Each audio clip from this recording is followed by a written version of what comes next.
Good morning student, मैं mister Rahul Narayan Bhagalpur से आज न्यू टॉपिक के साथ मतलब परमुटेशन कॉम्बिनेशन का नेक्स्ट टॉपिक।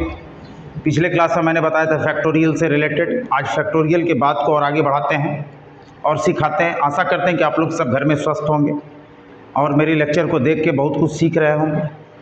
तो आज मैं लेक्चर को आगे बढ़ाते हुए परमुटेशन कॉम्बिनेशन का जो ये लेक्चर 3 है, इसको जरूर ध्यान से देखिए सारे student.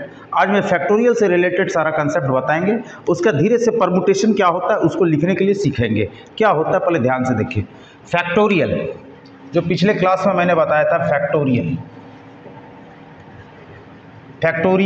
n, it means product of first n natural number into 3 into 2 into 1, यह factorial n, product of first n natural number, product of first n natural number is called factorial n, factorial n।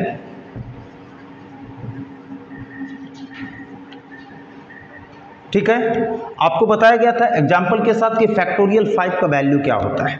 आज more detail चर्चा होगा factorial notations में। जैसे factorial 5 for example, product of first 5 natural number, इसका value क्या होता है तो 120। Factorial 6 into 5 into 4 into 3 into 2 into 1, 720। Factorial 4, product of first 4 natural number, 24।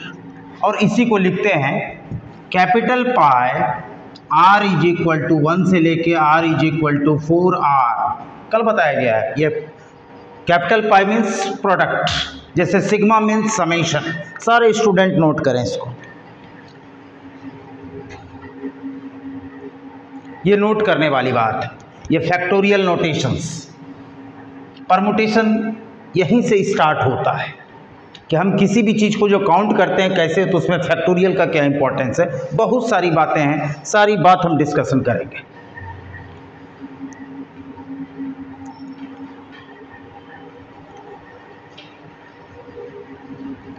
अब देखा जाए सारे स्टूडेंट, इसको ध्यान से समझा जाए बारीकी से बात को।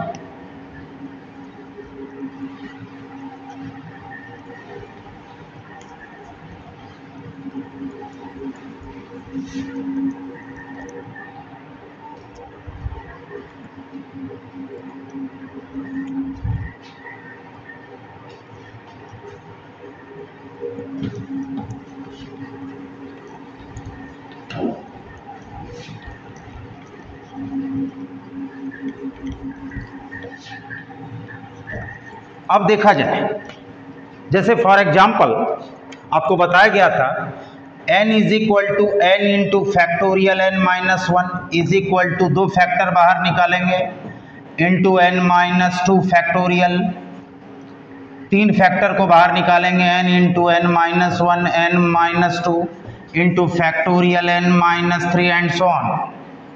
ये क्योंकि हमको पता है कि फैक्टोरियल 6 को लिखा जाएगा 6 into factorial 5, 6 into 5 into factorial 4। ये 3 फैक्टर को बाहर निकालेंगे तो 6 into 5 into 4 into factorial 3 and so on. ये फैक्टोरियल नोटेशंस, ये फैक्टोरियल 6, ये इंपॉर्टेंट बात है। एक बात मैं और बता रहा हूँ, ध्यान से देखेंगे सारे स्टूडेंट। और आपको बताया गया था factorial 0 is equal to 1। Factorial 0 का वैल्यू 1 होता है। कल प्रूफ किया गया था, पिछला लेक्चर वीडियो जरूर देखिएगा कि factorial 0 is equal to 1।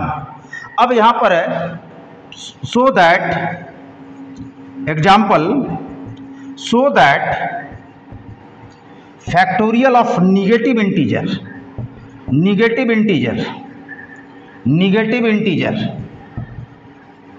is not defined।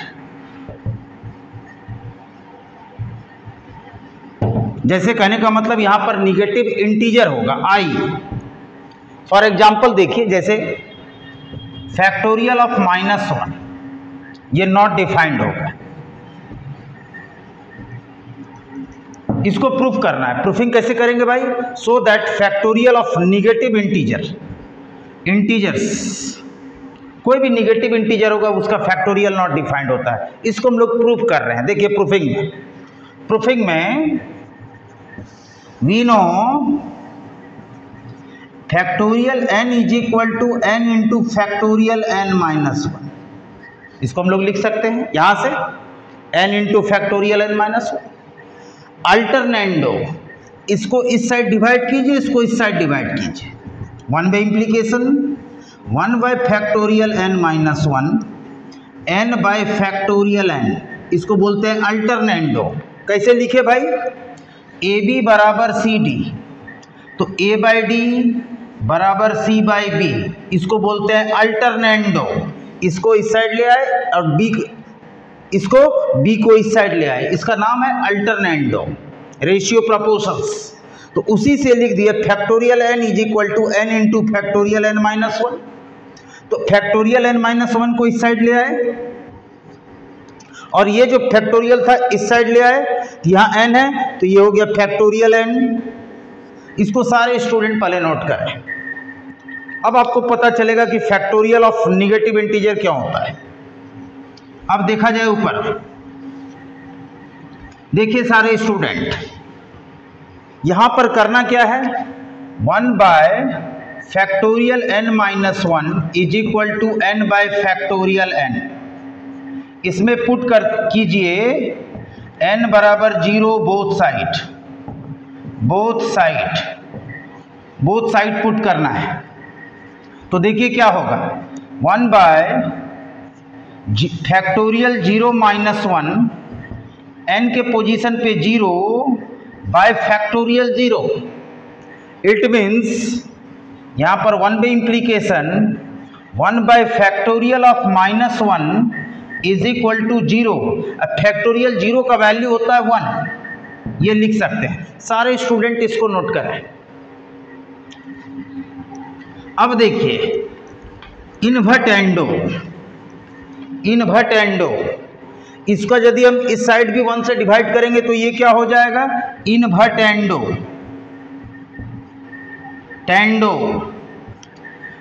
ये यदि ऊपर चला गया तो ये भी अल्टरनेट हो जाएगा, माइनस 1 बाई 1 बाई 0, नॉट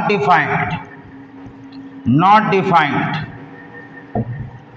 ये चीज है, या इसको हम लोग लिखते हैं इन्फिनिटी। वेरी वेरी इंपॉर्टेंट, सारे स्टूडेंट नोट करें। Factorial of negative integer is not defined. Very very important, इस चीज को नोट कर लेना है। कभी ऑब्जेक्टिव क्वेश्चन दे दिया, ऑब्जेक्टिव फैक्टोरियल ऑफ माइनस 3, आप देखिए माइनस 3, ये होगा नॉट डिफाइंड।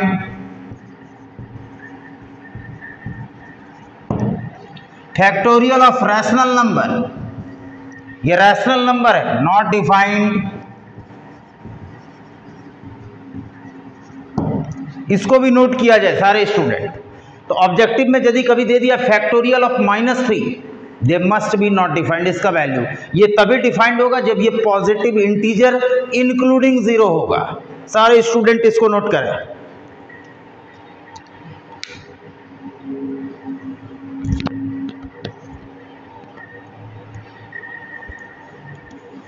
अब देखा जाए आगे। अब हम कुछ एक्स्ट्रा बात बताने वाले हैं, उसको भी समझनी है। एक छोटा सा एग्जांपल जनरली फंक्शन में दे देता है, find the domain of functions. एक खास बात आपको बता रहे हैं, फैक्टोरियल x डिफाइंड कब होगा? Is defined only for x is element of positive integer union 0। ये तभी डिफाइंड होगा जब x का वैल्यू क्या होगा? पॉजिटिव इंटीजर और 0, तभी इसका वैल्यू डिफाइंड होगा। Otherwise not defined. यदि फैक्टोरियल x है बोलेगा ये कब डिफाइंड होगा, जब x पॉजिटिव इंटीजर होगा और 0 होगा। क्यों? क्योंकि फैक्टोरियल 0 का वैल्यू क्या होता है भाई? 1। ये रियल है, पहली बात। फैक्टोरियल यानी x का वैल्यू 0 होगा तो डिफाइंड होगा, और यदि पॉजिटिव इंटीजर होगा मतलब नेचुरल नंबर होगा तब ये डिफाइंड होगा, क्योंकि फैक्टोरियल नेचुरल नंबर का ही डिफाइंड होता है। ये छोटी छोटी बातें हैं, कोई बहुत बड़ी बात नहीं है। एक एग्जाम्पल, इसी एग्जाम्पल को कंपटीशन में दे देता है। Find domain of function, find domain of function, ये दे दिया f(x) बराबर फैक्टोरियल x, फैक्टोरियल x, इसको पढ़ते हैं फैक्टोरियल x। तो इसका डोमेन क्या होगा? डोमेन क्या होता है भाई? Set of all possible value of x when function is defined. x का वैल्यू क्या होगा जब फंक्शन रियल होगा? तो डोमेन का मतलब set of all possible values of x when function is defined, जिस x के लिए फंक्शन डिफाइंड होगा। तो x का वैल्यू क्या होगा? x element of i plus union 0, यही हो गया डोमेन। डोमेन इसका डेंजर पार्ट क्या हो गया? निगेटिव इंटीजर्स या रैशनल नंबर। क्लियर? सारे स्टूडेंट इसको नोट करें। यदि एग्जाम्पल दे दिया find domain of function f(x) is equal to factorial x, तो फैक्टोरियल x, तो x element of i plus union 0, यही डोमेन होगा, ये तभी डिफाइंड होगा, अदरवाइज नॉट डिफाइंड। रैशनल हो, निगेटिव इंटीजर हो, इरेशनल हो, नॉट डिफाइंड।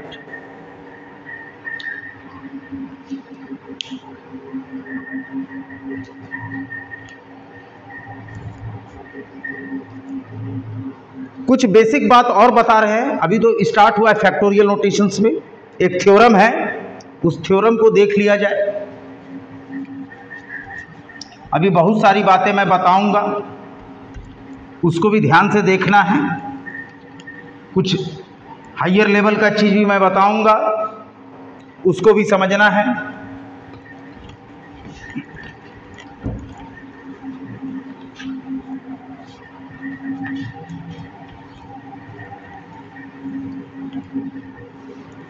अब देखा जाए सारे स्टूडेंट, यहां देखिए एक थ्योरम है, सो दैट, ध्यान से देखिए सारे स्टूडेंट। अब हम लोग बात करते हैं, पहले एक बात नोट करना है, factorial of a plus b is not equal to factorial a plus factorial b, where a b element of positive integer. ये कभी बराबर नहीं होता है।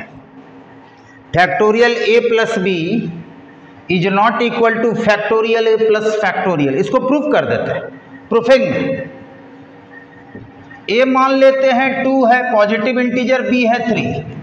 यहां देखिए फ्रॉम LHS फैक्टोरियल 3 प्लस 2 5, इसका वैल्यू क्या होता है? तो 5 इंटू 4 इंटू 3 इंटू 2 इंटू 1, इसका वैल्यू 120। अब आते हैं RHS factorial a plus factorial 3, factorial 2 का value 2 into 1, 3 into 2 into 1, 2 plus 6 is equal to 8। LHS is not equal to RHS। Factorial a plus b not equal to, अब आप लिख सकते हैं factorial a plus b is not equal to factorial a plus factorial b। ये factorial का symbol है, सारे student इसको नोट करें। पहला इंपॉर्टेंट बात। दूसरी बात नोट करनी है, ये फर्स्ट नंबर, सारे स्टूडेंट इसको नोट कर लें और अपने से भी प्रूफ कर सकते हैं, कोई घबराने की बात नहीं है। एक एक पॉइंट को हम बताने वाले हैं। दूसरा चीज, इसमें दूसरा कंसेप्ट क्या है भाई? Factorial a minus B is not equal to factorial a minus factorial B. ऐसा भूल से भी नहीं। जैसे एग्जाम्पल, और ए बी क्या होगा? पॉजिटिव इंटीजर और a is greater than b, तभी ये फैक्टोरियल डिफाइंड होगा। ये भी पॉजिटिव होना चाहिए, ये भी पॉजिटिव होना चाहिए, और a is greater than b होना चाहिए। फॉर एग्जाम्पल प्रूफिंग में मान लेते हैं a है 5, अब b है आपका 2, फ्रॉम LHS और a b से बड़ा है। यहाँ पर तीन कंडीशन है, a is greater than b, तो फ्रॉम LHS 5 माइनस 2 यानी हो गया फैक्टोरियल 3, पॉजिटिव इंटीजर, इसलिए ये भी पॉजिटिव होना चाहिए।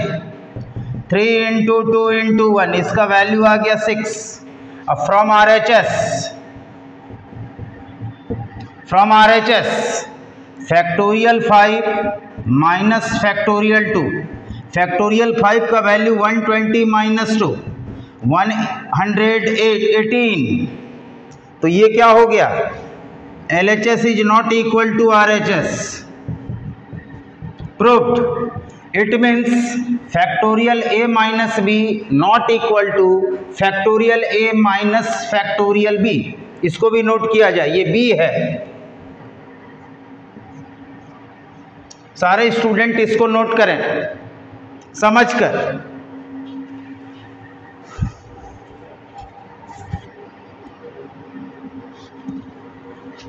अब देखिए third concept. Third, factorial a into B is not equal to factorial a into factorial B. Factorial a into B is not equal to factorial a into factorial B. ये भी unequal होता है, ये तीसरा कंसेप्ट। Where A B positive integer या natural number, factorial हमेशा natural number का डिफाइंड होता है। देखिए यहाँ इसको भी 4 factorial a by B is not equal to factorial a divided by factorial b। ये भी याद रखना है। Where b is the divisors of a, b is the divisors of a। यहां कहने का मतलब a में b से पूरा पूरा भाग लगना चाहिए, तभी ये इंटीजर होगा। तो not equal to factorial a divided by factorial b। Very very important, इसको भी नोट किया जाए सारे स्टूडेंट। ये सब अनइक्वल होता है। अब देखा जाए सारे स्टूडेंट, जैसे एक छोटा सा एग्जाम्पल, पहले इसको सारे स्टूडेंट नोट कर लिए होंगे, सबको समझ में आ रही होगी बात कि फैक्टोरियल में क्या क्या कंसेप्ट है। यहां पर लिख दिया b is the divisors, b is the divisors of a, b is the divisors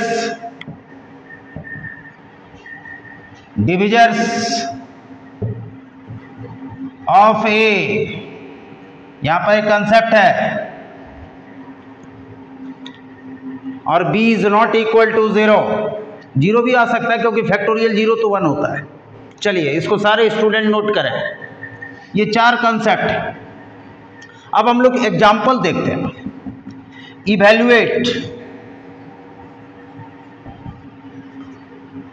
evaluate factorial 15 bye factorial 7, इसका वैल्यू क्या होगा? पहला एग्जाम्पल सिंपल सा, आप देख रहे हैं फैक्टोरियल 15 बाय फैक्टोरियल 7, तो इसको क्या लिखेंगे? 15 into 14 into 13 into 12 into 11 into 10 into 9 into 8 into factorial 7 divided by factorial 7। आप देखिए इसको कैंसिल कीजिए, क्या बच गया 15 into 14 into 13 into 12 into 11 into 10 into 9 into 8, ये हो गया लास्ट फैक्टर। इसको बोलते हैं लास्ट फैक्टर। लास्ट फैक्टर आप देखिए कि फैक्टोरियल 15 बाई फैक्टोरियल 7 है, तो 15 इंटू 14 इंटू 13 इंटू 12 इंटू, इसका वैल्यू नहीं लिखना है, समझना है कि क्या होगा, कि मल्टीप्लाई में समय नहीं बर्बाद करना है। तो 15 into 14 into 13 into 12 into 11 into 10 into 9 into 8 into factorial 7 divided by factorial 7, ये फैक्टोरियल कैंसिल हो गया, तो ये आ गया। इसका लास्ट फैक्टर क्या है भाई 8, ध्यान से देखा जाए तो। कहने का मतलब कभी दे दिया, ये एग्जाम्पल ये सिखाने के लिए। दूसरा जैसे दे दिया फैक्टोरियल 108 बाय 36 फैक्टोरियल, तो आप बता सकते हैं कि इसका लास्ट फैक्टर क्या होगा। तो 108 इंटू 107 106 इंटू लास्ट फैक्टर, यहाँ देखिए 7 था तो लास्ट फैक्टर 8, यहाँ 36 है तो लास्ट फैक्टर हो जाएगा 37।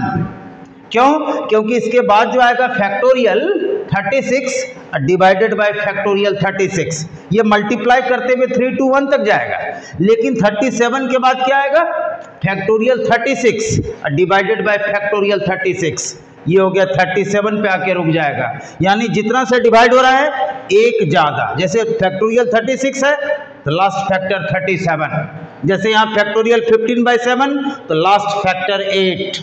नोट कीजिए सारे स्टूडेंट।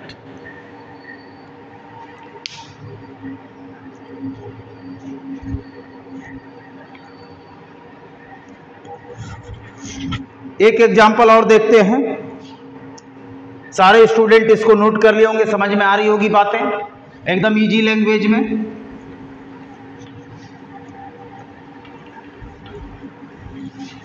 अब देखिए इसको मैं हटा रहा हूं,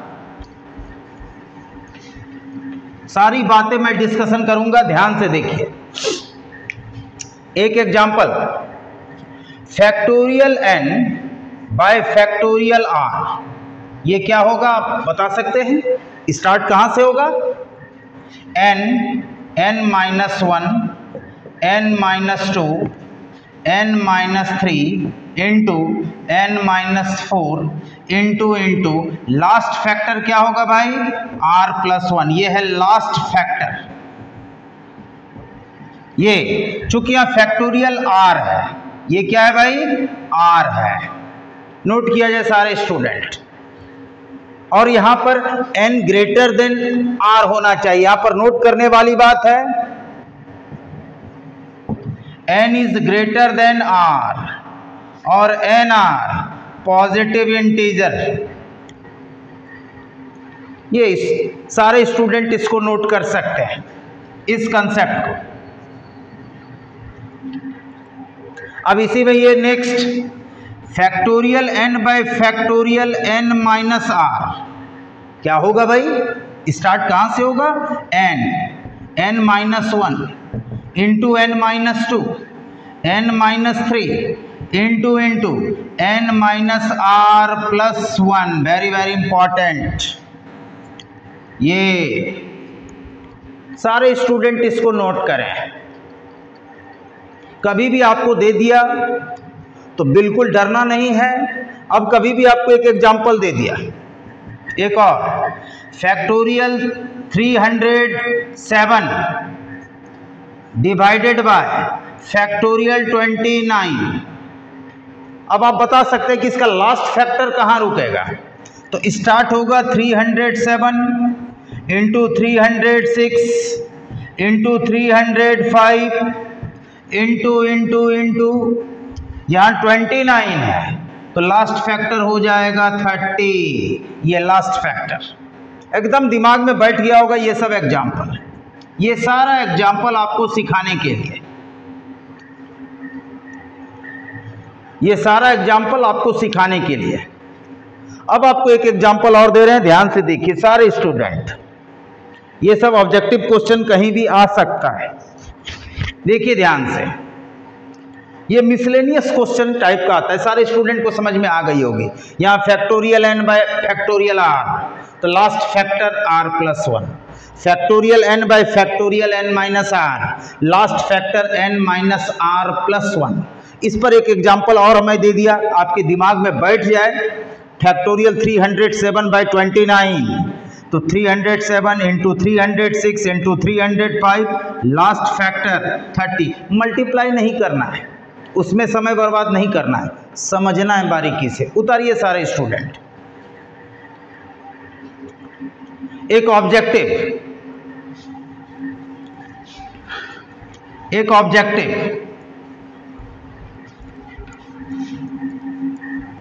देखिएगा सारे स्टूडेंट, बहुत सारी बातें बताएंगे।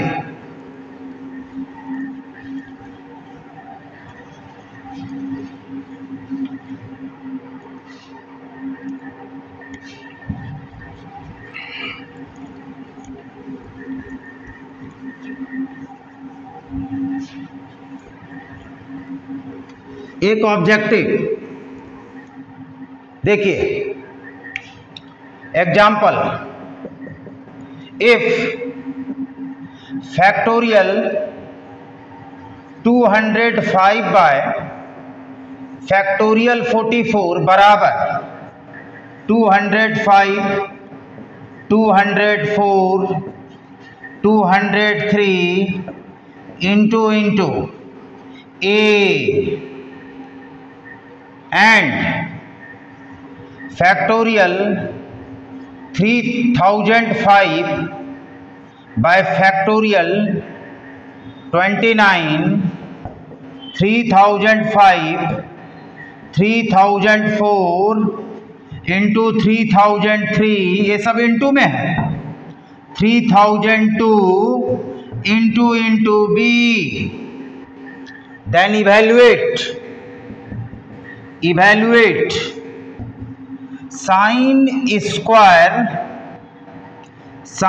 स्क्वायर a डिग्री प्लस 10 पे power 7 b degree, sine square a degree plus 10 square b degree, इसका वैल्यू क्या होगा? पहला ऑप्शन, सारे स्टूडेंट पहले इस सवाल को नोट करें, सारे स्टूडेंट इस सवाल को नोट करें। पहला ऑप्शन,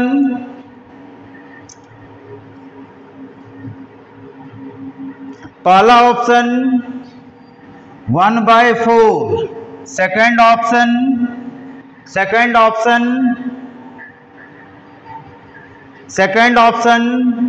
1/7, तीसरा ऑप्शन 5/4, फोर ऑप्शन नन, इनमें से कोई नहीं।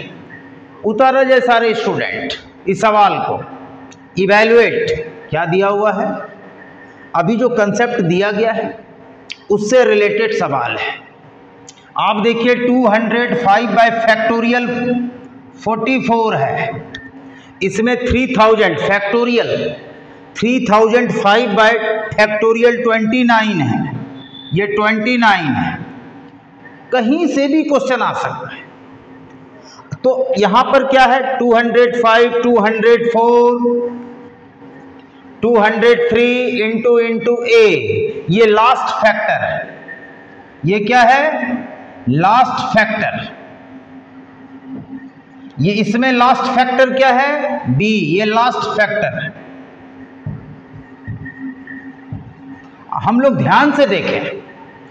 अब आप बता सकते हैं ये फैक्टोरियल 44 है, तो लास्ट फैक्टर क्या होगा भाई?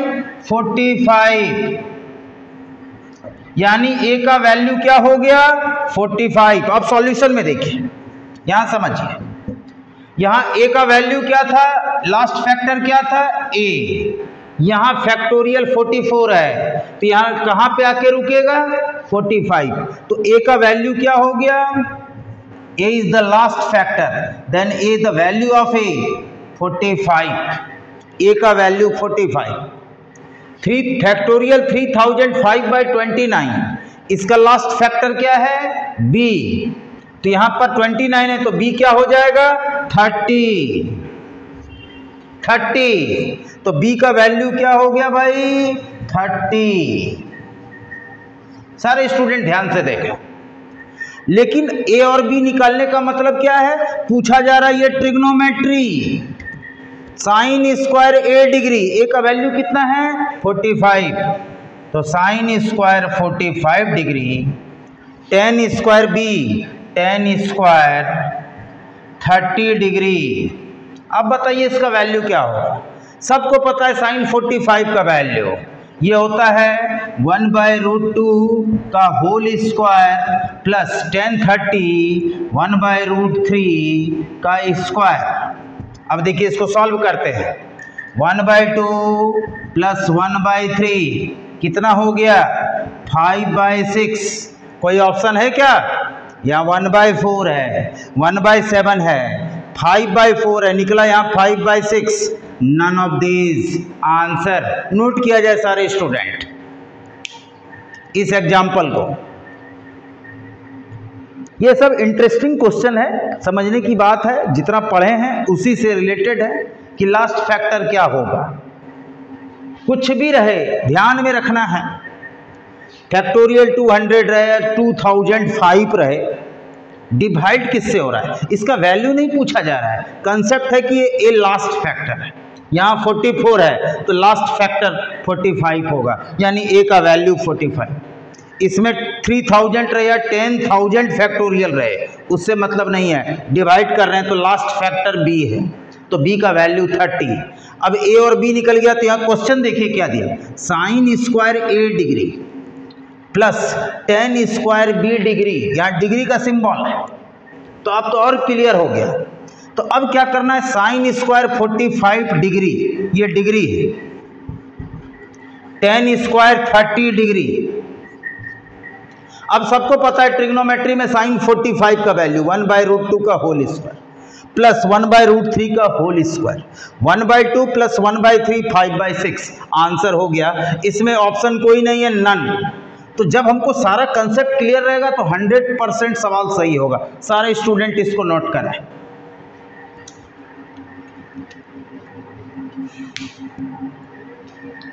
अब हम लोग आगे थोड़ा इसको और विस्तार को आगे बढ़ा रहे हैं, इस फैक्टोरियल को आगे बढ़ा रहे हैं। सारे स्टूडेंट ध्यान से देखें, समझें। सारे स्टूडेंट नोट कर लिए होंगे, स्क्रीनशॉट भी ले सकते हैं और अपना दिमाग को डेवलप करना है। कहीं से भी सवाल पूछा जा सकता है, छोटे छोटे पॉइंट से लेके बड़े बड़े पॉइंट तक को आपको जानकारी रखनी होगी, हमको जानकारी रखनी होगी। अब देखा जाए सारे स्टूडेंट,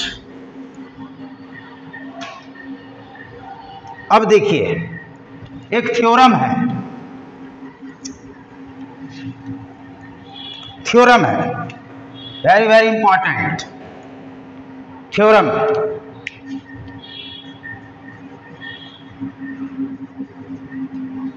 प्रूव सो दैट या prove that factorial 2n by factorial n is equal to 2 to the power n 1 into 3 into 5 into 7 into 2n minus 3 2n minus 1। सारे स्टूडेंट इसको नोट करें। ये 2 to the power n, ये 2 पे power n है, ये factorial 2n है divided by factorial n। इस सवाल को प्रूफिंग के पहले हमको समझना है कुछ खास बात। ये 2n का मतलब क्या होता है? General form of even, general form of even natural number, natural number, ये पहली बात। दूसरा बात 2n प्लस माइनस 1, ये होता है general form of odd, odd natural number, number, ये दो बात को भी आपको पहले से पता है। 2n क्या होता है? तो general form of even natural number. ये होता है general form of odd natural number, ये ऑड नेचुरल नंबर।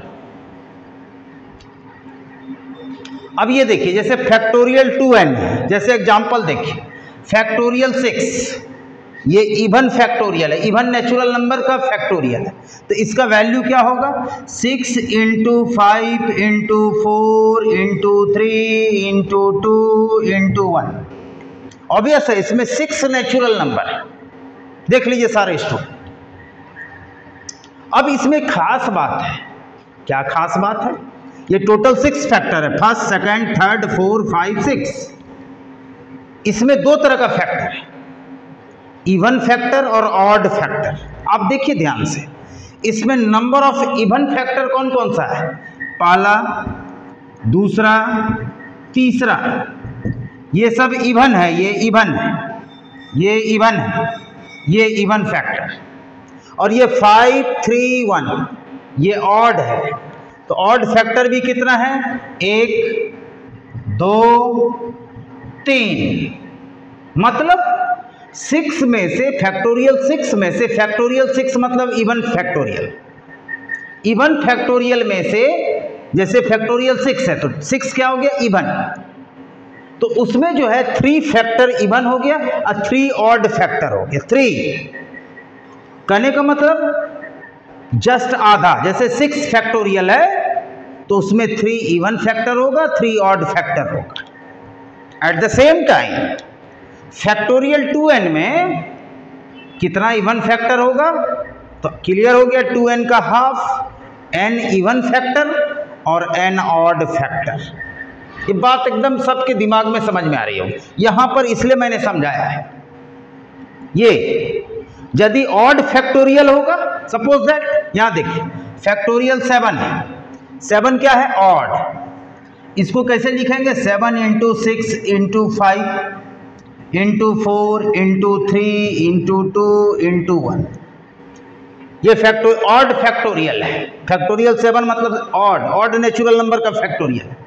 तो इसमें कितना ऑड फैक्टर है? तो ये देखिए ऑड फैक्टर 1, 2, 3, 4। और इवन फैक्टर कितना है भाई? 1, 2, 3। देख लीजिए, यदि ऑड फैक्टोरियल होगा तो बहुत आसान है। 4 ऑड फैक्टर, जैसे फैक्टोरियल 7 में 4 ऑड फैक्टर है और 3 इवन फैक्टर है। इवन फैक्टर मतलब जो 2 से डिविजिबल है, जैसे 6 इसको इवन फैक्टर बोलते हैं क्योंकि ये 2 से डिविजिबल है। 4 2 से डिविजिबल है, 2 से डिविजिबल है। ऑड फैक्टर 5 है, 2 से डिविजिबल नहीं है, रिमाइंडर 1 बचेगा। 3 को डिवाइड कीजिएगा तो रिमाइंडर 1 बचेगा 2 से, ये 1। तो ये बात है। तो यदि फैक्टोरियल, पहले इसको समझना है तब हम यहां पर आएंगे। जब तक यहां पर क्लियर नहीं होगा तब तक आपको ये समझ में नहीं आएगी। सारे स्टूडेंट पहले इस छोटे एग्जाम्पल को नोट कीजिए।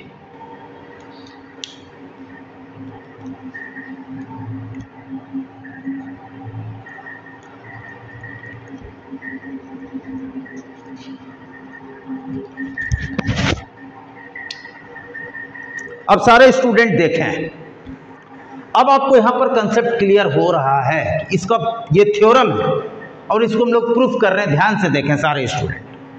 तो 2n में फैक्टोरियल 2n इवन फैक्टर है, इवन फैक्टोरियल है, तो उसमें n इवन फैक्टर होगा और n ऑड फैक्टर होगा।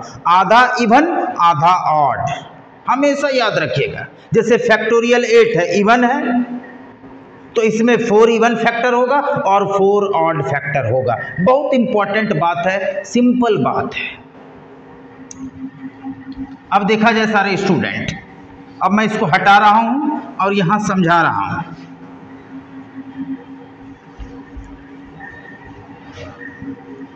सारे स्टूडेंट ध्यान दें। प्रूफिंग में अब देखिए, from LHS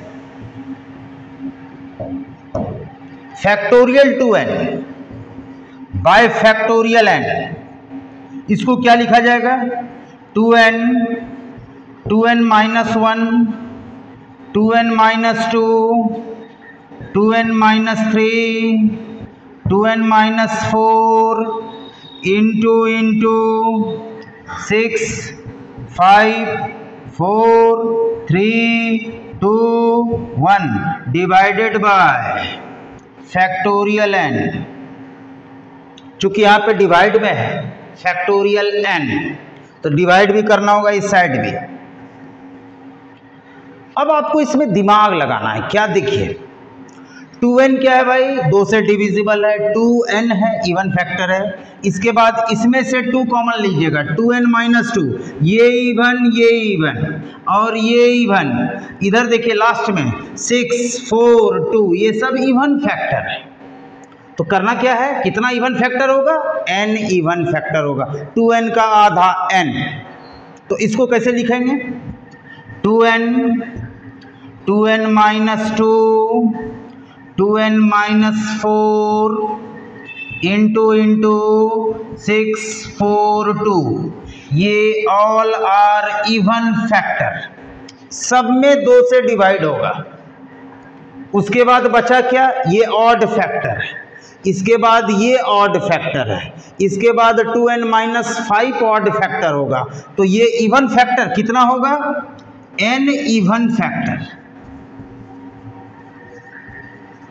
n even factor.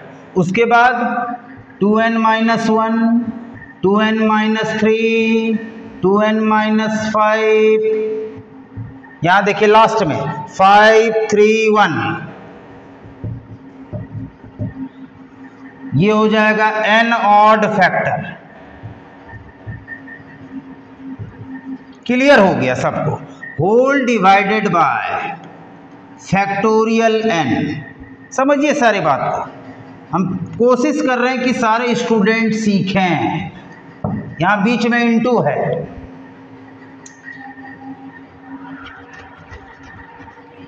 अब देखा जाए आगे, इसको सारे स्टूडेंट नोट कर लिए होंगे।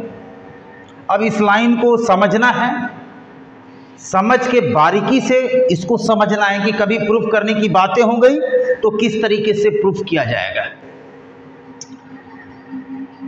ये सब इवन फैक्टर है, फिर से रिपीट कर रहे हैं, ये सब इवन फैक्टर है। जिससे 2 कॉमन आ रहा है या 2 कॉमन आ रहा है या 2 से डिविजिबल है, ऑल आर इवन फैक्टर्स। कोई कंफ्यूजन में नहीं आना है। अभी मैं इसको हटा रहा हूं। अब देखा जाए सारे स्टूडेंट, तो कहने का मतलब फैक्टोरियल 2n, इसको मैं अभी नहीं हटाया है। अच्छा, इससे 2 कॉमन आएगा, इससे भी 2 कॉमन आएगा, तो 2 कॉमन लीजिएगा तो n माइनस 1 ब्रैकेट दे दीजिए। इससे भी 2 कॉमन आएगा, n माइनस 2 ब्रैकेट।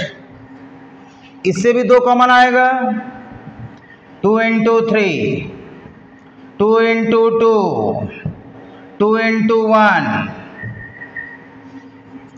इसको डाल दीजिए कितना, n फैक्टर। सबसे 2 कॉमन आ रहा है, इससे 2 कॉमन नहीं आएगा, 2n minus 1, 2n minus 3, 2n minus 5, यहाँ पे इंटू 5, 3, 1, ये n ऑड फैक्टर हो जाएगा, डिवाइडेड बाय फैक्टोरियल n। ये सब ऑड फैक्टर, यहाँ पे कर्ली ब्रैकेट दे दीजिए ऐसे। ये even factor n even factor, ये n ऑड फैक्टर। अब देखा जाए सारे स्टूडेंट,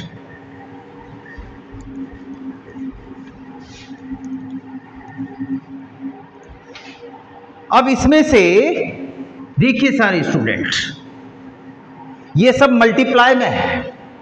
यहां भी 2 है, यहां भी 2 है, यहां भी 2 है, इसमें भी 2 है, इसमें भी 2 है और इसमें भी 2 है। कितना फैक्टर है, n फैक्टर। सबसे 2 कॉमन लेके मल्टीप्लाई कीजिएगा तो क्या होगा भाई, 2 टू दी पावर n। इससे भी 2 आ गया, इससे भी 2, कितना फैक्टर, n फैक्टर। इसलिए ये सबसे कॉमन लेंगे तो यहां बच जाएगा n, n minus 1, n minus 2, 3, इससे 2 कॉमन लिए 3, 2, 1 ब्रैकेट। ये सब ऑड फैक्टर है, 2n minus 1, 2n minus 3, 2n minus 5, 5, 3, 1 whole divided by factorial n। सबको क्लियर हो रही होगी। और ये पता है ये क्या है, फैक्टोरियल n। इसको और इसको कैंसिल कर सकते हैं, ऐसे कैंसिल। क्यों? क्योंकि ये क्या है, फैक्टोरियल n। तो क्या बच गया भाई, क्या बच गया? इसको रिवर्स ऑर्डर में भी लिख सकते हैं, 2n minus 3, 2n minus 5, 5, 3, 1 RHS proved. Proved note किया जाए सारे स्टूडेंट को।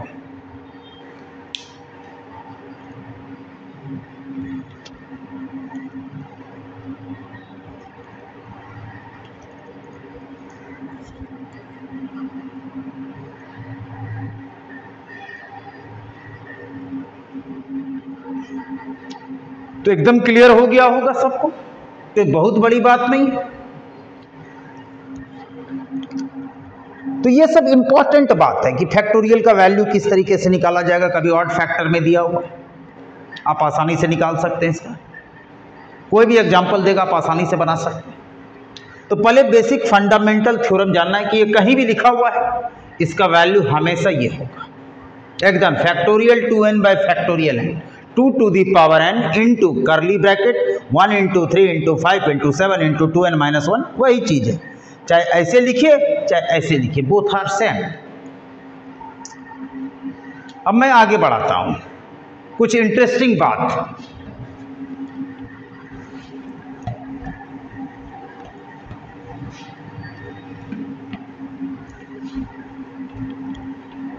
देखा जाए सारे स्टूडेंट,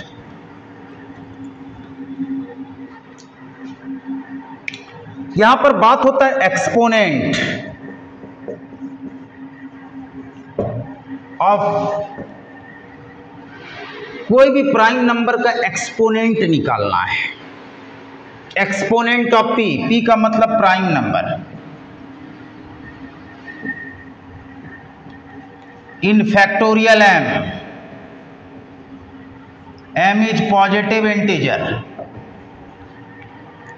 तो जैसे हमको निकालना है फैक्टोरियल m में p का एक्सपोनेंट, कैसे निकलता है ध्यान से देखिए। पहले एग्जांपल से समझाते हैं। Find exponent of 2 in factorial 5। ये ज्यादा समझ में आएगा, फैक्टोरियल 5। पहले एक छोटा सा क्वेश्चन पूछा गया है कि फैक्टोरियल 5 में 2 का एक्सपोनेंट क्या होगा। तो आइए पहले समझें। Factorial 5 into 4 into 3 into 2 into 1, ये इसका वैल्यू पे नहीं जाना है। आपको पूछा गया एक्सपोनेंट का मतलब पावर। 2 का पावर क्या, बहुत स्टूडेंट बोल देता है 1 है, लेकिन नहीं, गलत। देखिए कैसे, यहां 5 पे पावर 1 है, ये 4 है, 2 का स्क्वायर, 3 पे पावर 1, 2, 1। मल्टीप्लाई में पावर ऐड होता है, तो 5, 2 पे पावर 3, 3, 1। अब देखिए एक्सपोनेंट ऑफ 2 इन फैक्टोरियल 5 क्या हो गया, 2 का पावर क्या हो गया, 3 इज इक्वल टू 3। देख लीजिए, 2 का एक्सपोनेंट मतलब पावर फैक्टोरियल 5 में क्या है भाई, 3 है। सारे स्टूडेंट देख सकते हैं। यहीं पर पूछा गया exponent of 3 in factorial 5। Factorial 5 में 3 का पावर क्या है 1 इज इक्वल टू 1। ये exponent of 5 in factorial 5 is equal to 1। आप देख रहे हैं कि 5 का पावर क्या है। ये सारे स्टूडेंट पहले इसको नोट करें। Exponent means power. यहां पर लिख देते हैं एक्सपोनेंट मीन्स पावर। सारे स्टूडेंट इसको नोट करें।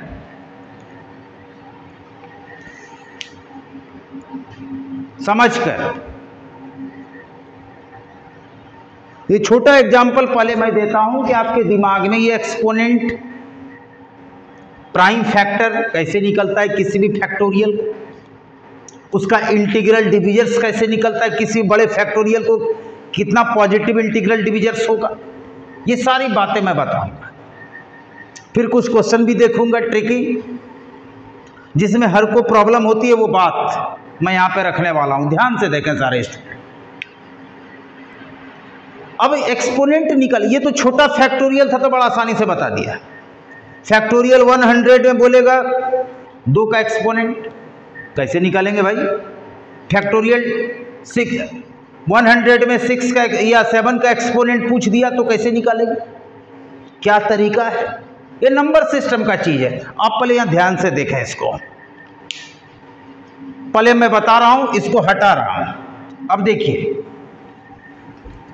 जिस भी फैक्टोरियल में जिस भी प्राइम नंबर का एक्सपोनेंट निकालना है कैसे निकालेंगे। देखिए पहले हम लोग बात करते हैं exponent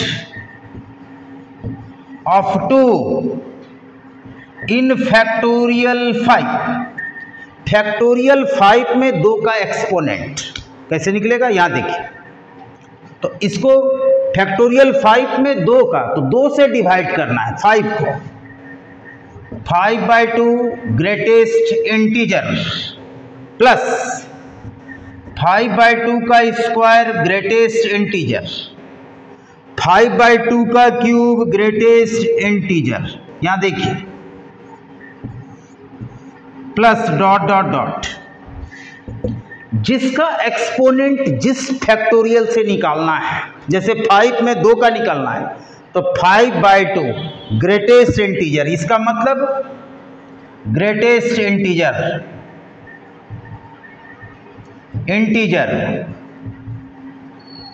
not greater than x, इसका पूरा नाम है।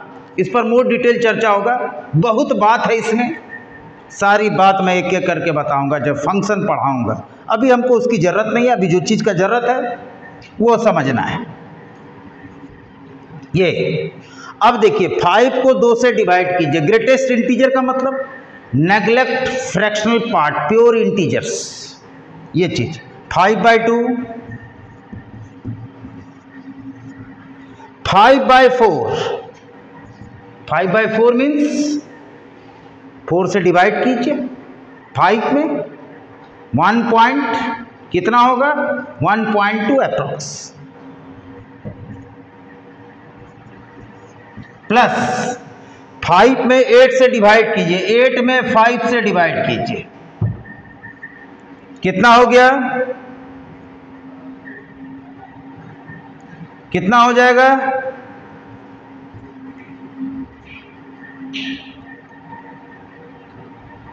तो ये 0.6 अप्रॉक्स। तो 2.5 का ग्रेटेस्ट इंटीजर, 1.25 का, 0.6 का, यानी हो गया 3। तब तक पावर को बढ़ाना है जब तक कि 0 नहीं आ जाए। ये ग्रेटेस्ट इंटीजर का सिंबल है। तो फैक्टोरियल 5 में 2 का एक्सपोनेंट क्या निकल गया, 2 + 1 + 0 + 0, जैसे 5/2 पे पावर 4, फिर 0 आ जाएगा क्योंकि numerator is antecedent is less than consequent, तो इसका जब भी आएगा तो प्रॉपर फ्रैक्शन है। प्रॉपर फ्रैक्शन का इंटीग्रल पार्ट 0 होता है, तो डायरेक्ट हम लिख सकते हैं 0। ये चीज है, सारे स्टूडेंट इसको नोट कर लें, ये 2 का एक्सपोनेंट निकला।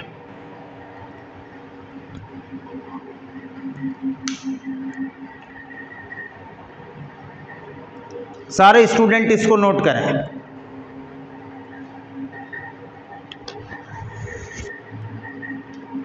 अब देखा जाए, अब हम इसमें सारा कंसेप्ट इसमें क्लियर करते हैं। पहले यदि बोल दिया 3 का exponent, same process,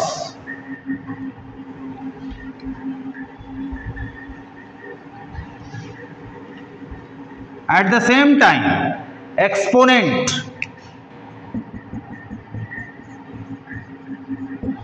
of 3 in factorial 5,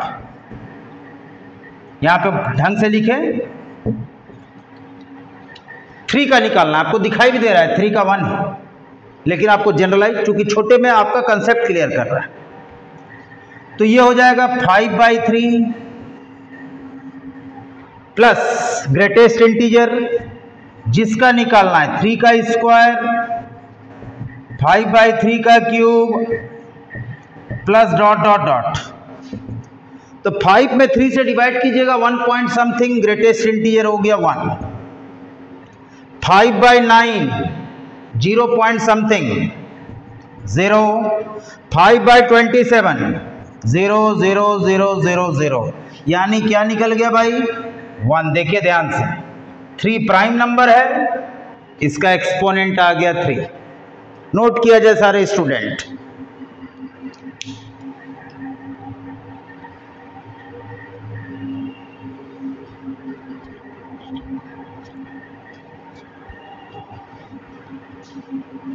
अब दीजिए एक्सपोनेंट ऑफ 5 इन फैक्टोरियल 5 कैसे निकाला जाएगा भाई, इसको सारे स्टूडेंट नोट कर लिए।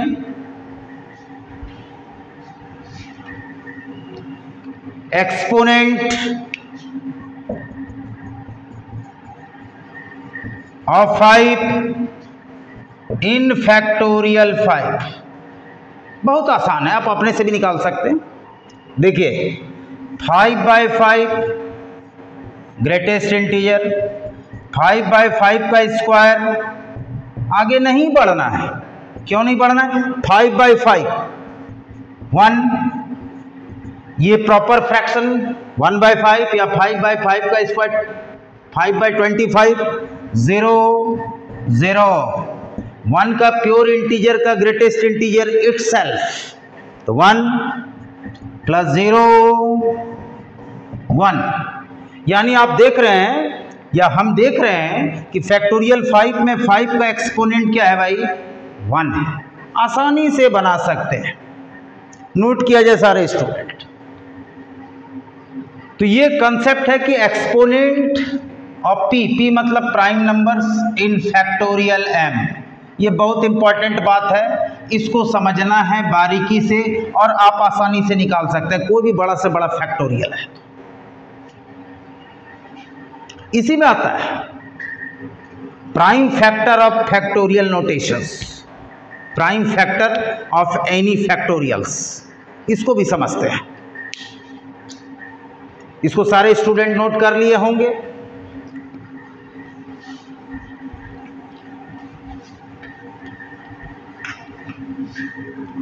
जैसे कि ऑब्जेक्टिव दे देते हैं, पहले इस पर एक ऑब्जेक्टिव होना जरूरी है।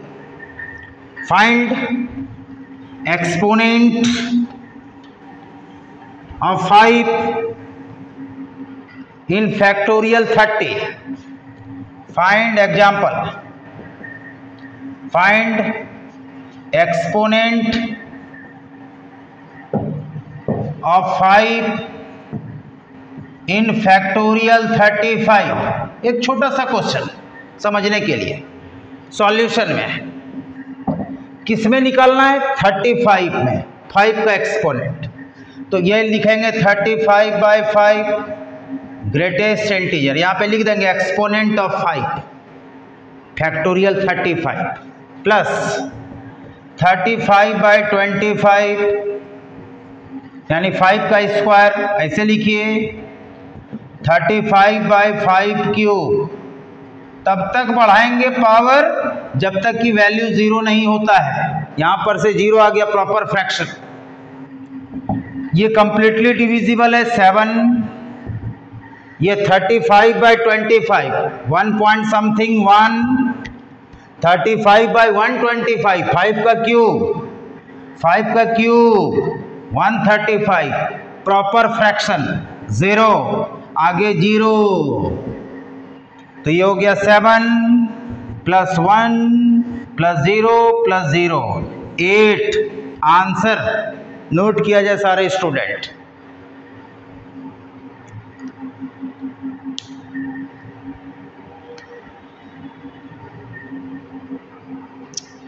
अब देखिए एक खास बात, इसको मैं हटा रहा हूं।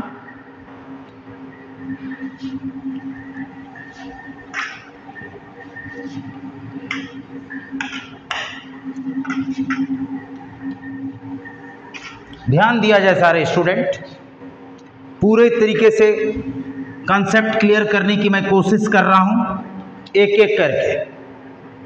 Prime factor of factorial, prime factor of factorial notations.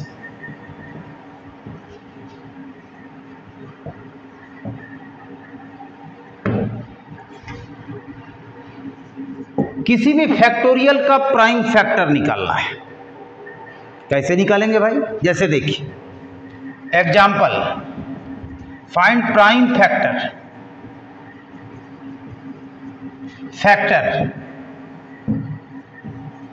Of factorial 13।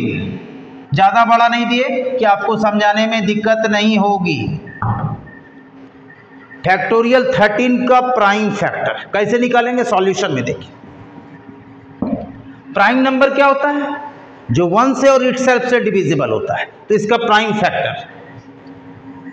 तो मान लेते हैं पहला प्राइम, सबसे लीस्ट प्राइम क्या होता है?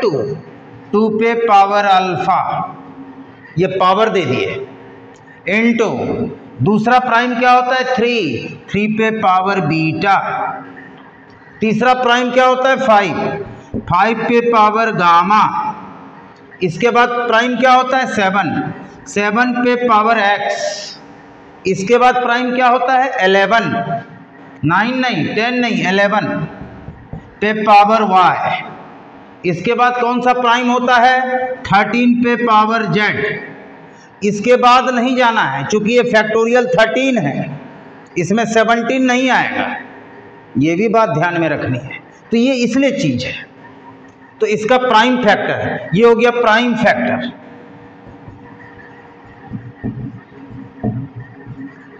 Prime factor of factorial 13, factorial 13 ये होगा 7 पे पावर एक्स, 7 प्राइम है, 11 प्राइम है, 13 प्राइम है, 5 प्राइम है। लेकिन अब निकालना है इसका एक्सपोनेंट। कैसे निकालेंगे? Just previous question. तो पहले हम निकालते हैं अल्फा का वैल्यू। अल्फा क्या है? आप देख रहे हैं किसका एक्सपोनेंट है? 2 का। अल्फा क्या हो गया? Exponent of 2 in factorial 13। Beta क्या है? Exponent of 3 in factorial 13। आप देख रहे हैं ये बीटा क्या है? Beta alpha beta gamma. Exponent of 5 in factorial 13। X क्या है? ये गामा है, gamma Greek letter, alpha beta gamma delta वही है। एक्स क्या है? Exponent of 7 in factorial 13। Y क्या है? Exponent of 11 in factorial 13। देख लीजिए सारे स्टूडेंट को कंसेप्ट क्लियर कर रहे हैं। ये प्राइम फैक्टर बोला गया है तो उसमें 3 और 4 ये सब नहीं चलेगा। प्राइम नंबर का इसका प्राइम फैक्टर क्या होगा तो ये होगा। छोटा सा एग्जांपल कि आपको सब चीज सिखाना है, धीरे धीरे 10 लाख बात सिखाना है और 0 से हीरो। तो ये फैक्टोरियल 11, हाँ ठीक है, 11 का फैक्ट पावर है। और z क्या है? एक्सपोनेंट। ये स्मॉल लेटर में भी लिख सकते हैं, कैपिटल में, उसमें कोई ब्रेन नहीं लगाना है, तर्क वितर्क नहीं करना। Exponent of 13 in factorial 13। एक एक करके सारे वैल्यूज को निकालना है। नोट किया जाए सारे student, very very important. Prime factor of factorial notations, very very important. तो कोई भी चीज की जानकारी में कमी नहीं रखनी है, सब चीज सीखनी है।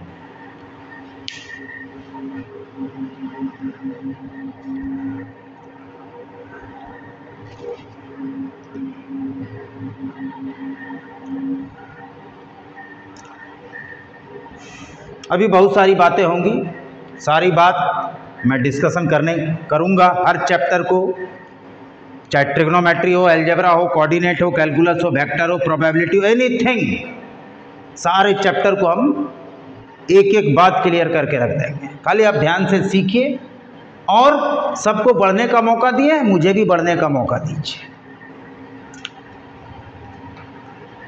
तो अब देखिए अल्फा कैसे निकालेंगे, बीटा कैसे निकालेंगे, गामा कैसे निकालेंगे और सिमिलरली आप एक्स वाई जेड कैसे निकालेंगे समझा देते हैं सारे स्टूडेंट। नोट किया जाए सारे स्टूडेंट पहले। अब मैं इसको हटा रहा हूं। अल्फा क्या है भाई? अल्फा क्या है? 2 का एक्सपोनेंट है, तो अल्फा कैसे निकलेगा? जस्ट प्रीवियस एग्जांपल, अल्फा किसमें? 13/2 ग्रेटेस्ट इंटीजर, 2 का एक्सपोनेंट है, 13/2 का स्क्वायर ग्रेटेस्ट इंटीजर, 13/2 का क्यूब ग्रेटेस्ट इंटीजर, 13/2 पे पावर 4 ग्रेटेस्ट इंटीजर प्लस 13/2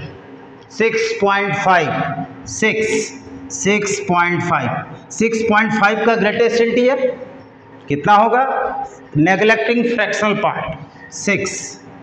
13/4 कितना? 13/4 3 point something 3। 13/8 1 point something। 13/16 pure fraction 0, यानी कितना हो गया? 10। 2 का एक्सपोनेंट निकल गया 10। उतारिए सारे स्टूडेंट। इस सवाल को कंप्लीट करके तब मैं अपनी वाणी को विराम दूंगा। उसके बाद फिर नेक्स्ट टॉपिक जो आएगा, नेक्स्ट वीडियो, उसमें मोर डिटेल चर्चा होगी इस पर। अब 3 का बीटा क्या है? बीटा कैसे निकलेगा?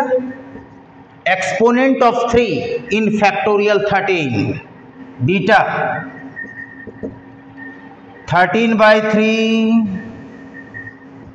13/3 का स्क्वायर, 13/3 क्यूब।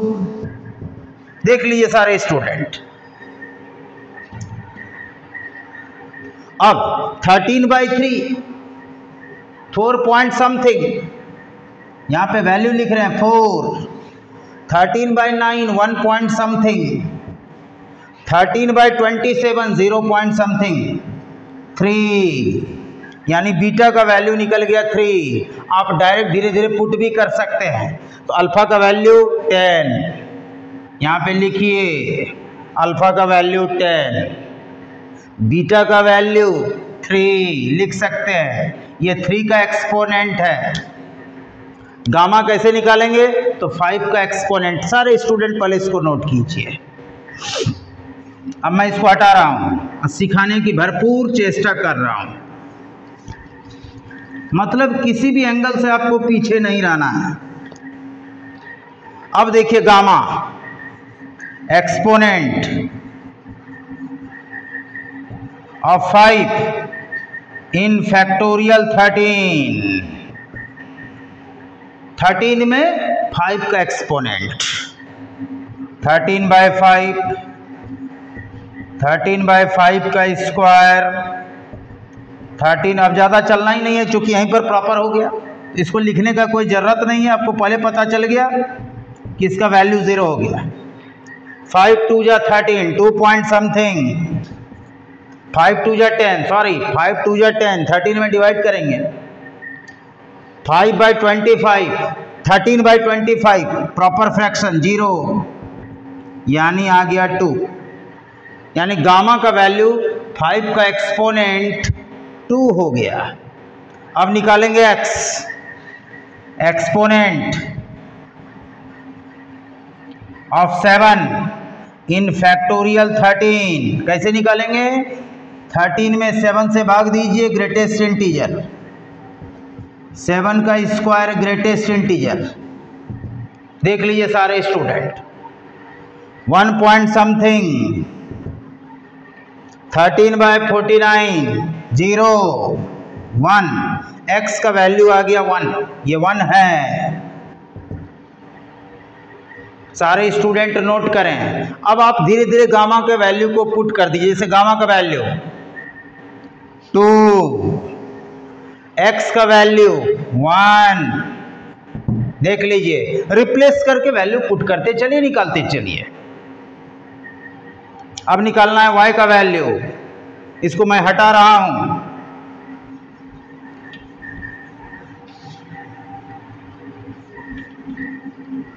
अब देखिए y का वैल्यू, y मतलब exponent of 11 in factorial 13/11 greatest integer. ज़्यादा आगे नहीं बढ़ना है, ये हो गया 1 पॉइंट समथिंग, 11 में 13 से डिवाइड कीजिएगा, 1 point something, neglecting fractional part, 13/121, 0, यानी y का वैल्यू क्या निकल गया? 11 का एक्सपोनेंट क्या आ गया फैक्टोरियल 13 में? 1, तो यहां पर लिख दीजिए 1। अब लास्ट में निकालेंगे z, exponent of 13 in factorial 13। बड़ा आसान है, ध्यान से देखिए, 13/13 प्लस 13/13 का स्क्वायर। अब आगे नहीं बढ़ना है, ये हो गया 1, ग्रेटेस्ट इंटीजर 0, 1 + 0 1, यानी 13 का एक्सपोनेंट 1। तो प्राइम फैक्टर ऑफ फैक्टोरियल 13 आपके सामने मौजूद है। अब इसको हम सारी चीज़ को हटा दिए, सारे स्टूडेंट समझ गए किसी भी बड़े से बड़े फैक्टोरियल का हम प्राइम फैक्टर कैसे निकालेंगे। बहुत आसान है, इसको सारे स्टूडेंट नोट करें। उसके बाद अब मैं इसको एक सिस्टमेटिकली ऑर्डर में लिख देता हूँ, कैसे निकालेंगे आपके सामने सारा कंसेप्ट है। एग्जाम्पल से कुछ बात ज़्यादा क्लियर होता है, इसलिए मैंने पहले एग्जाम्पल को दिया आपको सिखाने के लिए कि किसी भी फैक्टोरियल का प्राइम फैक्टर कैसे निकलेगा। सारे स्टूडेंट इसको नोट कर लें। अब मैं इसको हटा रहा हूँ, ये y क्या है, z क्या है, अपने से भी अल्फ़ा बीटा, को जरूरी नहीं कि हम जो माने वही आप भी माने, आप ABC XYZ भी मान सकते, अल्फ़ा बीटा गामा डेल्टा कुछ भी मान सकते, उसमें तर्क बितर्क करने की जरूरत नहीं। हाँ, ये आपको समझना है कि पावर क्या मान रहे हैं, कैसे निकलेगा उस पावर के वैल्यूज़ को, किसका एक्सपोनेंट है। अब आइए, अब लिख दीजिए एक लाइन में प्राइम फैक्टर ऑफ फैक्टोरियल 13। ये हो गया फैक्टोरियल 13, 2 to the power 10, 3 पे पावर 3, 5 पे पावर 2, 7 पे पावर 1, 11 into 13 आंसर। चूंकि इस पे पावर 1, इस पे पावर 1। सारे स्टूडेंट इसको नोट कर लें। और एक बार ज़रूर घर में स्टडी करें। मेरा वीडियो यदि आपको अच्छा लगता है और मैंने भरपूर कोशिश किया है समझाने की, तो मेरा वीडियो यदि अच्छा लगता है, समझ में आ रहा है, तो प्लीज़ लाइक और सब्सक्राइब कीजिए। Thank you watching for my videos. Thank you.